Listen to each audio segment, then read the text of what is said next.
See, I think what's happened is at the top of the culture, it's profoundly intellectually bankrupt. There is no plan except to keep peddling stuff, basically until the forests are gone and the ocean's polluted, and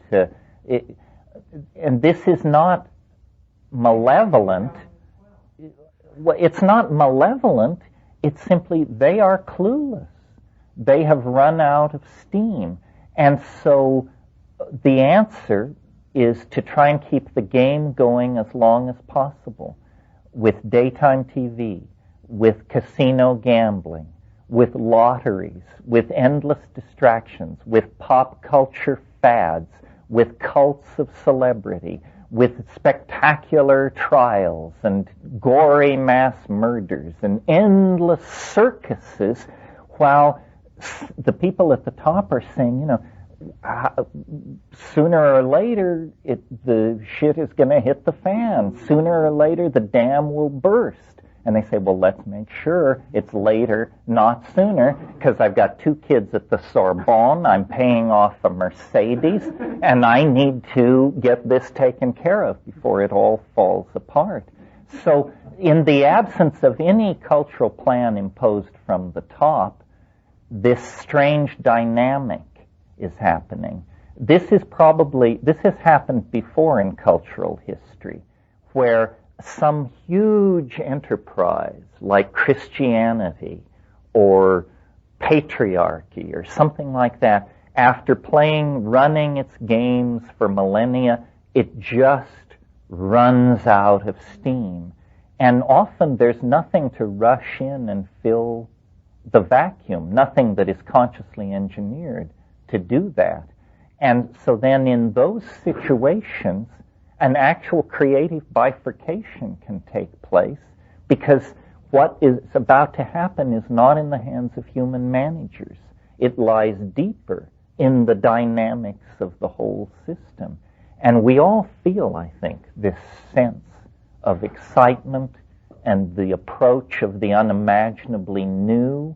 And we don't know whether it's the aliens coming to pull our chestnuts out of the fire, or virtual reality, or a new drug, or a new style of sexual behaving, or star flight. We don't know what it is, but we can feel that it will transcend the categories of our managers, and they and we will then have to make sense of whatever this new reality is. And it terrifies some people, it liberates others.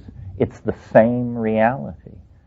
Stephen Vincent Benet says something about, at the end of John Brown's Body, he says, when the prophets of strange religions bawl out their bizarre despair, do not join them on the mountain. Say only then, it is here. It is here. Because it is here. I mean, that was 1927 when he wrote that, and he spoke then of technology as our humble servant, already half a god. And that was in 1927. You can imagine then what that technology is today. Yeah, Mike? A manager class. I'd rather talk about a point in history where there's no more commodities. Yes, I don't think there will be a manager class. A manager class, you manage toward ideology. If we could transcend ideology, the way to manage society, I think, would be self-evident. The problem is trying to force it into the service of some kind of ideological vision. And then, of course, it becomes intractable, because no ideological vision we've ever had has been true to our humanness. The Christian version of what human beings are, the Nazi version, the Marxist version, the secular, market-oriented version, these all somehow insult various parts of our humanness. And so when an attempt is made to push us into these things, it doesn't work. and you get instead war, anxiety, and Q forces swamp the social system. I think the managing of society would be fairly simple in the absence of ideology. But we're addicted to ideology because somewhere along the line we've gotten the idea that you can't understand the world without an ideology, when in fact ideologies are incredible impediments. No more bosses. Well, I suppose as long as we are disparate entities, there will be hierarchies of control. That seems obvious. But it seems as though we are playing with the idea that we may not be disparate entities, or that we may be only provisionally disparate entities. You know, we are a peculiar creature, somewhat, and we human beings, as a mass phenomenon, we're somewhat like a slime mold. We have a life cycle where part of our life cycle we appear to be completely separate individuals. But apparently in our, if you view our development over the past few centuries, we're entering into some aggregation phase, triggered by pheromones spread through technology. And we are beginning to create some kind of a superorganism. And the fear of some people is that once inside this superorganism, we will be forced into a permanent status as a sub-level of the hierarchy. In other words, you will have to give up your individuality and you will just become a kind of liver cell or brain cell or something in this organism. But I don't think this is the case. I think we have the unique ability to combine these two modes of existence. This is why we have this notion of society and the private reality of the individual. And probably in the domain of society, there will always be forms of, I don't want to say control, but management of the distribution of commodity. But the idea, I think, is to empower this other dimension, to spend as much time as possible in the individual free-swimming, free agent mode. In other words, not to see membership in society as a goal and a value to be conserved, but to see it as a necessary evil. You know, we need social organization, but in minimal doses. And when we go on a bender of addiction to social normative behaviors, then you get a psychic epidemic like National Socialism, where people voluntarily abandon their individuality to act in concert with some kind of mass impulse. This is extremely evolutionarily retrograde. It's not what we want to do. So I guess what I'm pleading for is an enlightened form of alienation, and not simply an emotionally driven alienation, but a strategically driven alienation. See, alienation can be used not to create neurosis, but to attain freedom. Creative alienation. Alienation that embraces itself as the source of inspiration. Nobody ever said it was going to be comfortable to be a human being and to ride one of these bipedal bodies from the cradle to the grave. I mean, it's an uncomfortable, but I maintain manageable situation. But you have to have the lights on. You have to have your emotional responses in order, your intellectual responses in order. You have to have garnered some sense of how we got to this situation, and you have to have some sense of the tools available to transform it. Yeah.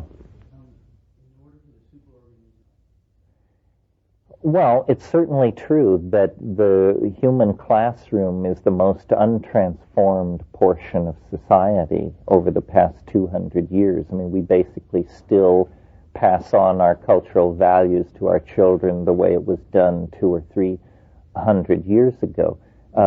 This may be changing. Again, I don't mean to make the internet the panacea of all problems, but it seems to me here is a problem that the internet can address, and you don't have to be a technocrat to see how it has enormous power, because education is a process on one level of putting correct information in front of people. And in the present form of education, the great choke point is the limitations of human teachers, who, while as finely and nobly motivated as they are, inevitably they pass on their own limitations to their students.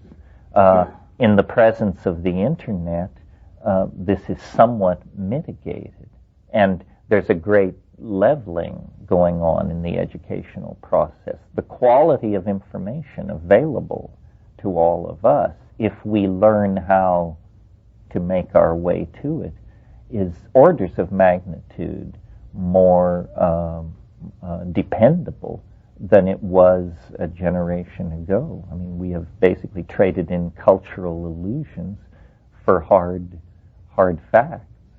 Did you want to say something else? Well, would you discuss because they are not functional? Well, yeah. No longer functional. No, McLuhan talked about this. He talked about what he called electronic feudalism, and he said that the rise of electronic media would bring a retribalization of culture, and that the nation state would completely disappear. And I think this is happening. It won't disappear completely, but in the metaphor I made a few minutes ago, it will sort of take on the role of the church. It's largely irrelevant. Corporations now call the shots.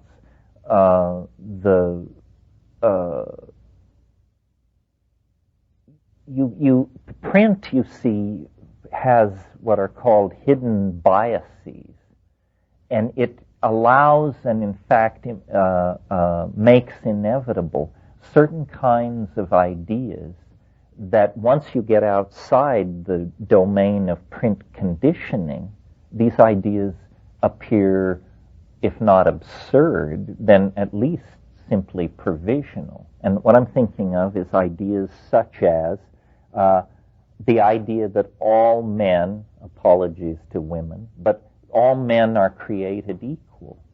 This is a faith of print-created society. There's absolutely no evidence that this is true. In fact, there's considerable evidence to the contrary. But the argument against not believing it is that if we don't believe this, we can't have social justice. So we must embrace an obviously preposterous idea in order to achieve social justice. Why is this preposterous idea so attractive? Well, it's because print is linear and uniform. Every lowercase e looks like every other lowercase e. Therefore, if the world of print is made out of these interchangeable and equally weighted entities, so must be the society that practices print culture. So we get the idea of one man, one vote. Another example, a different example, is assembly of objects out of interchangeable parts. Before print, if someone made an object, it was a unique object. The idea of an object let's say, a water wheel or something like that, where if it broke down, you got in touch with the company and they sent the part, and you then took out the bad part, put in the good part, and the pump merrily proceeds. That's a print-created idea, interchangeable parts.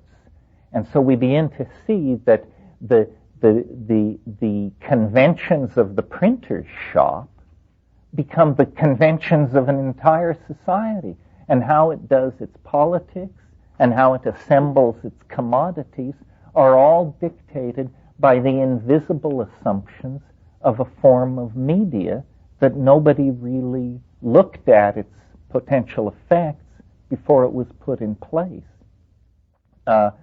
McLuhan saw that this kind of rational, linear, compartmentalized, uniformitarian culture would be completely broken up by electronics. And so it has come to pass. The great forms of print media are what are called one-to-many. A publisher publishes a book and many people read it. These one-to-many or top-down forms of media are perfect for controlling large numbers of people.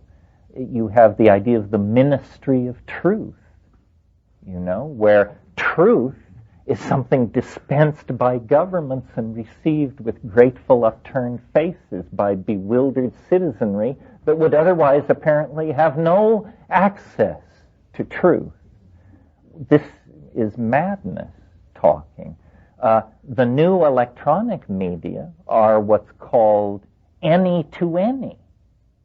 If I want to speak to you or I want to send email to you, that can be done. If you and I want to send email to 500 people, that can be done. Any-to-any communication is anti-hierarchical. There's no assumption of expertise or power or anything else as you ascend the pyramid of information transfer and dispersal. And so it's almost like the Wizard of Oz effect. Suddenly people say, you're not all powerful. You're not the wizard. You're a fat man in a stained overcoat pulling levers behind the scenes. And then the whole illusion drops away. The illusion of leaders, of privileged ideologies, of special forms of understanding. This is resisted by some people, usually control freaks, because they say, well, in the absence of these illusions, you would have chaos. Yes, indeed. Indeed. The mother of all progress. The source of all innovation and creativity. The wind that blows the ship of paradigm shift. Chaos. And the idea somehow that the human mind should interpose itself between society and this expression of chaos is just an illusion of control freaks.